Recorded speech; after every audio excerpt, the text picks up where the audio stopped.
Assalamualaikum warahmatullahi wabarakatuh. Halo teman-teman, kembali lagi di Ngopi, ngobrol penuh inspirasi. Teman-teman, kali ini kita punya pembahasan menarik nih. Buat kalian, para senior sekolah, siapa sih yang gak punya pandangan ke depannya?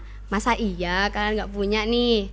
Nah, sebelum kita masuk ke pembahasannya teman-teman, di sini aku sudah bersama dengan narasumber yang pastinya keren banget nih. Siapa dia?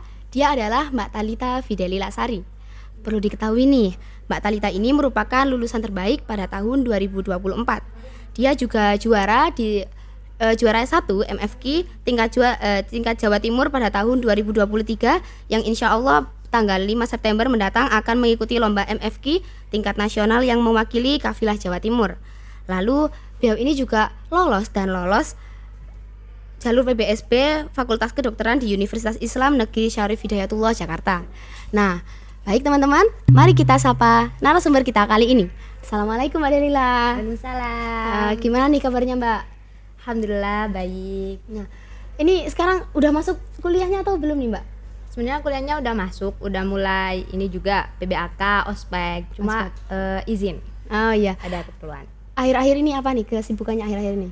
Kalau kesibukannya lebih serius, lebih fokus buat persiapan MTQ sih sebenarnya. Soalnya kan perjuangan aku ikut MFQ itu sejak dari kelas 9, dari gak tahu apa-apa sampai sekarang, sampai diberi kesempatan buat mewakili Jawa Timur ke tingkat nasional. Jadi kayak lebih mementingkan MFQ gitu.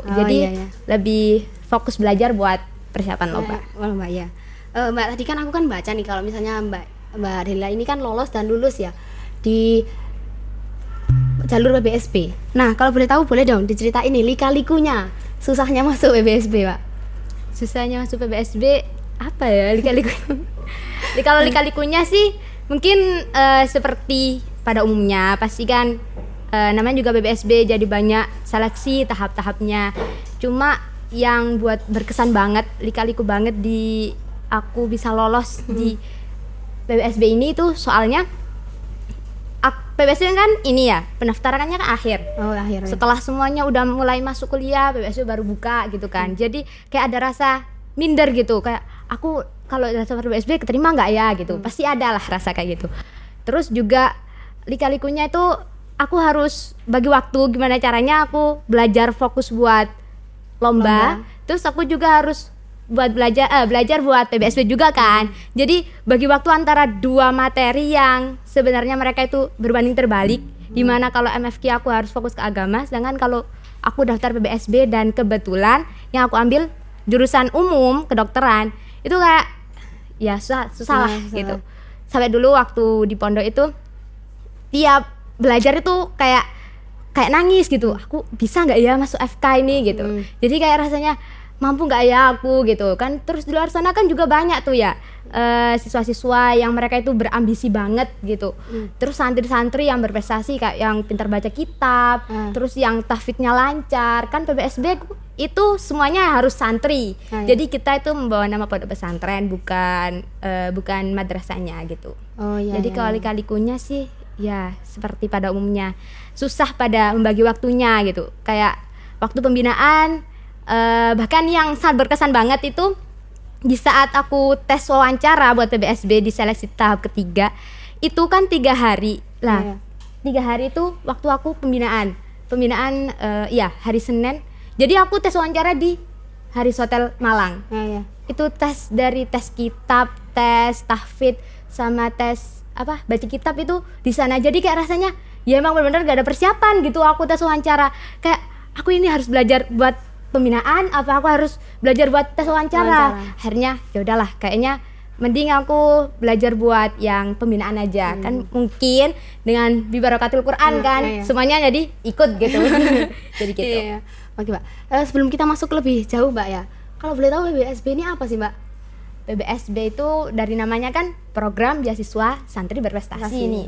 Jadi yang daftar pasti santri kan. Sebenarnya kalau berprestasi nggak harus sih, ya, pokoknya santri yang ya minimal santri lah, harus santri. Terus PBSB ini tuh beasiswanya itu full dari awal kita masuk sampai kita lulus. Dan beberapa tahun akhir ini PBSB mulai berkolaborasi sama LPDP. Nah, namanya beasiswa, kita dibiayai. Jadi untuk masuk, untuk bisa lolos itu pun seleksi tahapnya banyak gitu kan. Iya. Ada 3 tahap. Yang pertama, tahap pertama itu seleksi administrasi. Terus tahap kedua tes CBT. Yang mana tes CBT itu ada 5 mata pelajaran. 4 mata pelajarannya itu wajib, yaitu ada bahasa Inggris, bahasa Arab, bahasa Indonesia, kepesantrenan. Terus yang satunya lagi itu tergantung jurusan yang kita ambil. Oh iya. Kalau aku kemarin kan ambilnya FK nih, jadi kan aku saintek gitu, bukan soshum. Kalau kalian misal ambil yang jurusan lebih ke agama, berarti ya keagamaan. Kalau kalian ngambilnya lebih ke IPS, ya ngambilnya pasti pelajarannya soshum gitu. Oh iya. Nah, Mbak Delila kan ngambil PBSB ya Mbak ya. Kan ada banyak nih, ada SNBT, SNBP ya Mbak ya. Pernah Mbak Delila ini pernah nggak sebelumnya tuh ngambil jurusan itu? Ngambil jalur itu ya. Kalau ngambil jalurnya pasti ya kan kita ikhtiar. Jadi sebenarnya tujuan awal aku itu emang pinginnya aku kalau andaikan aku bisa masuk FK, kalau bisa beasiswa gitu. Soalnya kan FK biayanya mahal gitu kan. Terus aku nggak mau kalau harus memberatkan beban orang tua lagi gitu. Jadi aku pinginnya masuk jalur beasiswa. Nah kebetulan juga aku masuk eligible, jadi akhirnya aku daftar SNBP. Aku daftar SNBP itu udah daftar FK itu di pertama univ pertama itu di UNER, yang kedua di ITS. Jadi waktu aku daftar itu sebenarnya udah kayak aku pesimis, udah aku tuh kayak yakin aku nggak bakal lolos gitu kan. Secara UNER sama ITS itu udah tinggi banget gitu. Terus pasti orang-orang tuh kenapa kok milihnya langsung di univ yang tinggi? Soalnya waktu itu orang tua aku nggak ngebaliin aku buat kuliah jauh-jauh gitu, pengennya ya udah nyari yang di Surabaya aja gitu. Terus kenapa kok nggak UNESA? Nggak apa-apa, pengen yang lainnya aja gitu kan. Terus ya udahlah pilihannya di UNER sama ITS gitu. Akhirnya ngambil kedokteran. Tapi waktu dari awal daftar tuh kayak nggak mungkin dah lolos, nggak mungkin gitu. Tapi aku tetap doa ya yang terbaik gitu kan. Semua kan yang tergantung yang kuasa gitu. Terus ternyata waktu pengumuman SNBP nggak keterima. Nah waktu hari terakhir daftar SNBT itu aku udah ditanyain sama Abi itu, tanyain abiku, beneran dah nggak daftar SNBT ini gitu. Soalnya SNBT penting loh, gak apa-apa wis nyoba aja gitu. Tapi aku nggak daftar. Kan SNBT kan aku harus perlu belajar, sedangkan aku kelas 12 aja jarang sekolah. Dari pokoknya aku Alia udah jarang sekolah, terus aku kayak enggak lah, gak bisa aku ikut SNBT. Kayak aku tuh gak tahu gitu kan, kayak materi ilmunya gak tahu, terus gak ada yang ngajarin juga gitu. Jadi aku gak pede gitu buat daftar SNBT. Dan kebetulan juga alasan terkuatku gak daftar SNBT itu soalnya waktu itu aku pengen fokus buat MFQ aja.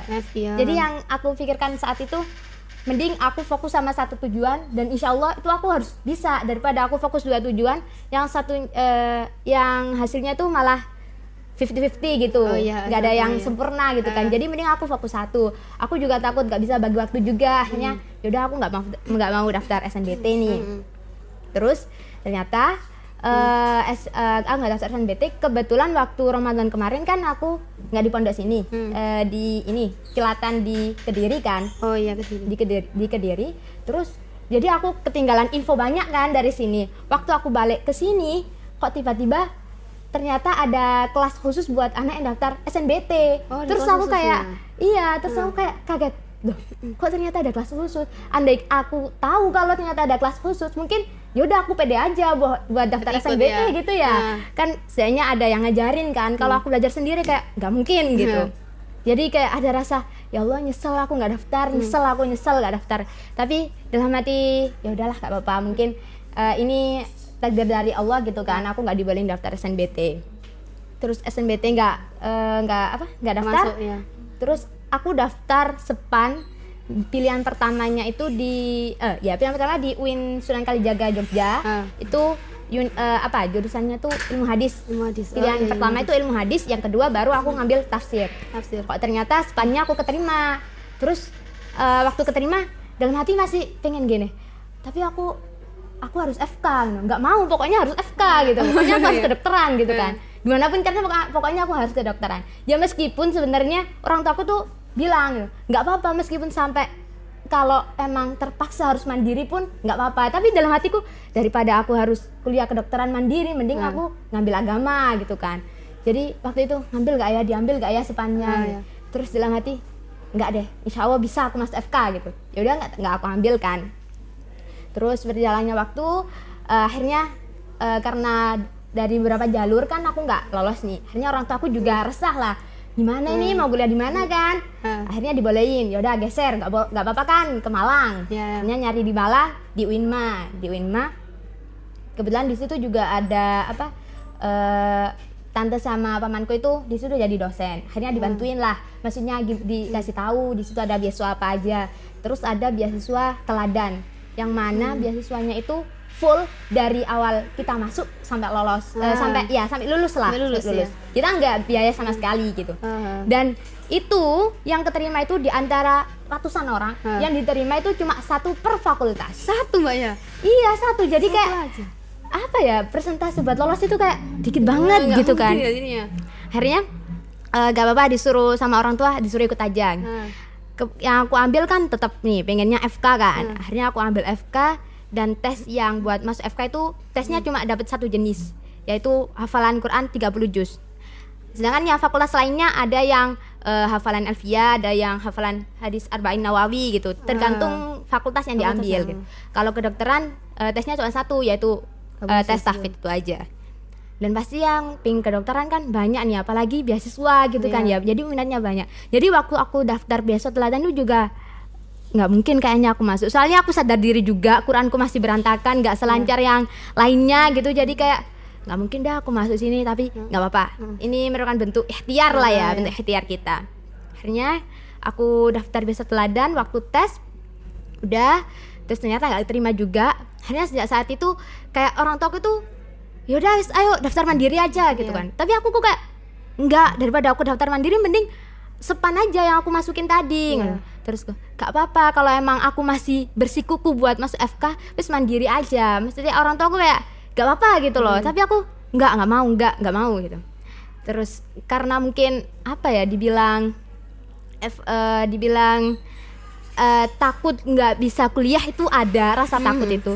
Cuma di sisi lain kayak aku itu nggak mungkin bisa lah, pasti bisa kuliah. Jadi aku mensupport diri aku sendiri gitu kan.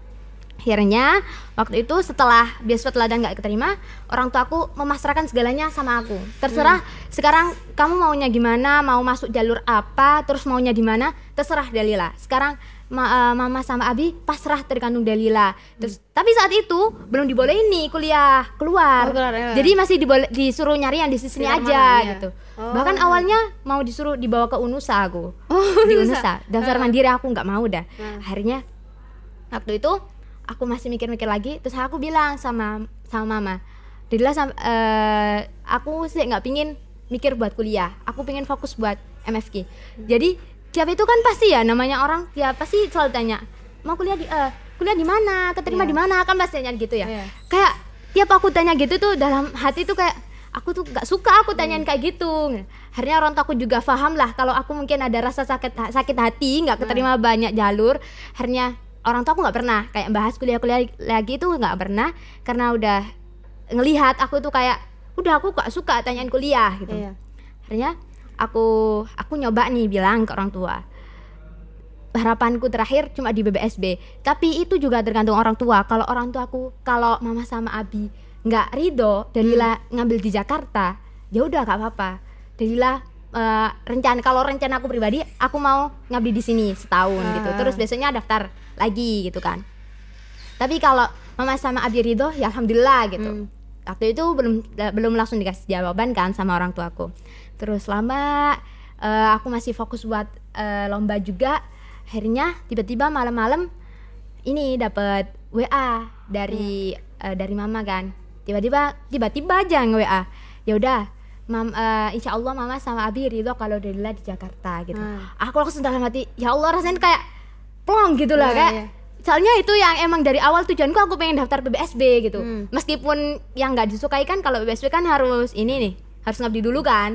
Habis lulus harus ngabdi dulu. Tapi aku nggak apa-apa lah gitu, karena aku belajar awal juga di sini gitu kan, buat balas budi juga. Terus sama waktu mama aku ngechat gitu, aku kayak alhamdulillah ya Allah kayak suka banget gitu loh, peluangku makin besar gitu kan. Akhirnya ya udah itu aku nyari informasi buat tentang PPSB. Hanya waktu pendaftaran udah ada yang mulai daftar itu, mulai daftar, mulai melewati lika-liku. Jadi orang tua aku, karena orang tua aku paham nih, aku kan tipe anak yang kalau nggak kemauanku sendiri, aku tuh nggak nolak, tapi aku ngikutin. Tapi ya udah kan kamu yang nyuruh aku, jadi kamu yang ngatur gitu. Itu aku ya kan. Jadi mamaku itu baru sadar kalau aku orangnya kayak gitu kan gara-gara aku daftar beasiswa teladan. Itu kelihatan banget kayak aku itu nggak effort gitu loh. Jadi sampai mamaku tuh bilang, mamaku ngerti, mamaku tahu Delila kalau nggak karep, Delila kalau nggak keinginannya, Delila bener, Delila nggak nolak, tapi Delila itu ngikutin sesuai alurnya. Delila itu kayak ya udah kamu yang ngatur gitu. Nah kalau Delila karep pasti Delila itu yang usaha. Tapi emang gitu aku. Jadi waktu PPSB kan emang aku kan yang ingin dari awal. Jadi aku yang nyari informasi sendiri, aku yang daftar sendiri. Orang tua aku ya udah tinggal doa aja gitu. Jadi orang tua aku kayak lepas gitu. Itu urusan kamu gitu. Gitu. Oke Mbak, sebelum kita lanjut Mbak, monggo boleh diminum dulu Mbak. Oke.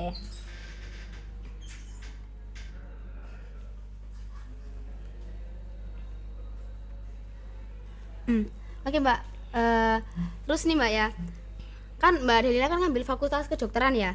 Apa nih alasan Mbak Delila buat ngambil fakultas kedokteran itu Mbak?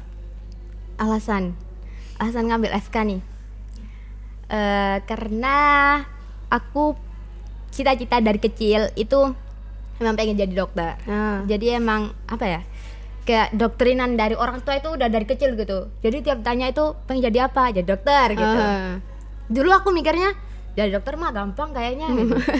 Nggak tahu waktu seiring berjalan waktu aliyah, ternyata jadi dokter itu butuh biaya yang banyak, ternyata gini. Terus kayak akhirnya mulai sadar, mampu nggak ya aku masuk FK, maksudnya aku lihat kedokteran mampu nggak ya, bisa nggak ya gitu kan. Terus juga ada rasa minder juga, aku juga sekolahnya di swasta, di pesantren, terus di alumni juga belum ada kan, bisa nggak ya. Terus nggak apa-apa lah, yakin gitu kan. Terus alasan terkuat juga karena apa ya, hajat orang tua, keinginan orang tua udah dari dulu. Bahkan keinginan dari mbah-mbahku dulu itu pengen dari pihak keluarga itu ada yang lolos kedokteran, ada yang bisa jadi dokter gitu kan. Tapi belum bisa terwujud gitu. Jadi kayak keinginan banget gitu orang tua. Jadi sempet dikira aku itu masuk kedokteran karena terpaksa. Jadi sebenarnya tuh nggak terpaksa nih. Jadi aku masuk kedokteran emang niat aku sendiri, keinginan aku sendiri. Cuma tiap aku ditanya pengen kuliah di mana, masuk fakultas apa gitu, tiap aku jawab kedokteran itu emang apa ya, ekspresi aku tuh kayak aku tuh lemes, kayak aku tuh kayak terpaksa gitu. Emang aku menyadari kalau ekspresi aku kayak gitu. Tapi sebenarnya waktu aku jawab kayak gitu tuh soalnya waktu itu aku kan emang banyak pikiran gitu kan. Kayak apa ya, di otak itu yang dipikir tuh banyak banget. Aku ini bisa nggak ya masuk FK, terus aku harus fokus buat lomba juga. Jadi kayak puyeng gitu. Jadi tiap ditanya itu kayak agak ya ngambil kedokteran gitu. Tapi kayak ya udah kayak orang nggak tahu arah gitu. Jadi sebenarnya bukan karena terpaksa orang tua sih, emang keinginan aku sendiri gitu. Ya.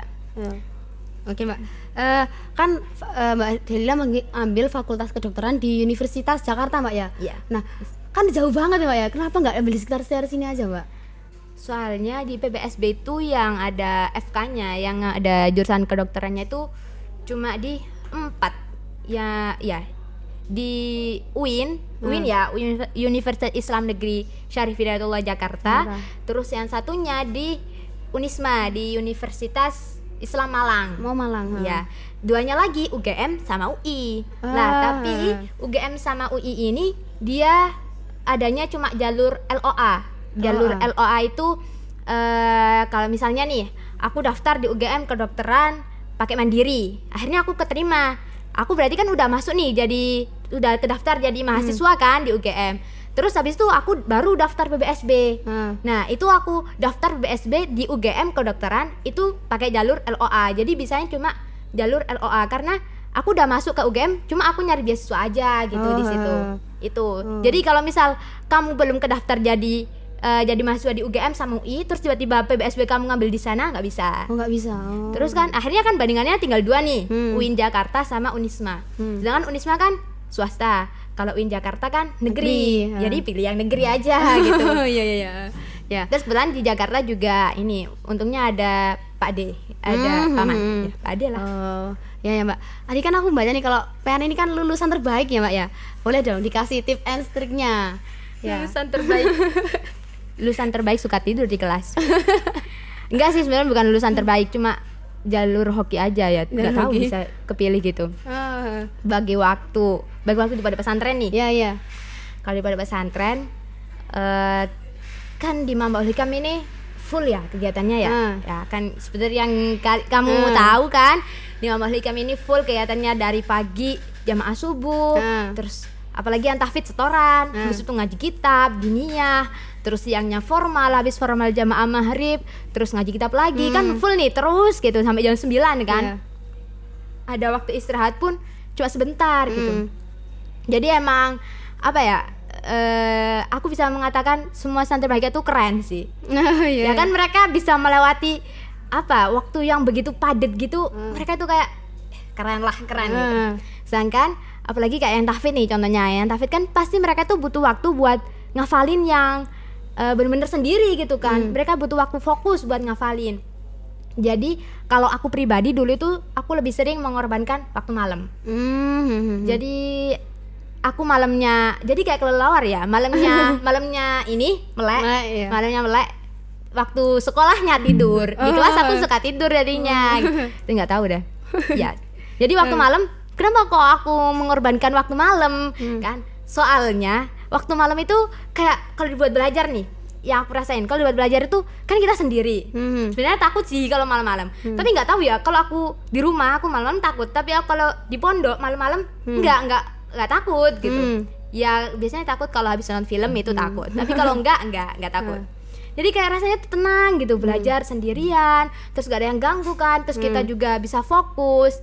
Terus juga dulu itu nama aku tuh waktu aku mau mondok itu pernah dibilangin waktu buat memudahkan hafalan, kayak misalnya buat memudahkan hafalan itu mamaku tuh bilang waktu mau tidur itu baca halaman yang mau dihafal besok, bukan yang buat setor besok, bukan ya. Kan pasti yang dibuat setor besok pasti udah harusnya lancar kan. Nah itu waktu mau tidur yang dibaca itu halaman buat yang besoknya lagi. Jadi pokoknya yang besok dihafalin kan. Soalnya nanti waktu kamu ke bawah tidur, waktu bangun pasti itu sedikit banyaknya tuh masih kebayang letaknya gitu. Masih kebayang kebayang lafadznya gitu kan. Jadi sedikit mempermudah lah. Terus waktu malam juga malaikat itu banyak yang di sekitaran kita buat membantu kita, mempermudahkan kita gitu kan. Gitu. Jadi aku mengorbankan waktu malam. Ya Mama. Ya. Teman-teman, gimana nih pembahasan kita kali ini? Seru kan? Nah, sebelum kita tutup nih, boleh dong Mbak Delila kasih closing statement buat teman-teman setia ngopi. Motivasi berarti nih ya? Iya. Motivasi buat kalian yang mau masuk ke jenjang perkuliahan, pesan aku, kalian gak usah minder karena kalian tuh santri, karena kalian tuh sekolah di swasta. Bukan berarti kalian itu gak bisa masuk ke univ yang bergengsi, bukan berarti kalian gak bisa masuk ke fakultas yang bergengsi gitu kan. Jadi kan harus tetap bersabar, kalian harus tetap tawakal gitu kan. Kita harus tetap ikhtiar, lalu kita tawakal kepada Allah. Kita juga harus tetap minta doa ke kedua orang tua kita, ke guru-guru kita, ke kerabat kita, ke orang-orang yang selalu mensupport kita, ke orang-orang terdekat kita. Karena yang aku rasain sendiri, aku bisa lolos PBSB itu bukan karena usahaku, akan tetapi karena doa orang tuaku, doa guru-guru, doa orang-orang terdekatku yang begitu hebat sampai aku tuh bisa lolos PBSB gitu kan. Makanya aku tiap tanya gimana sih bisa lolos PBSB? Jalur hoki kayaknya gitu. Berarti semuanya nggak boleh minder ya Mbak ya, sama doa-doa itu ya Mbak ya. Oke, baik teman-teman, sampai sini nih pertemuan kita kali ini. Jangan lupa untuk saksikan ngopi-ngopi selanjutnya. Assalamualaikum warahmatullahi wabarakatuh. Waalaikumsalam warahmatullahi wabarakatuh.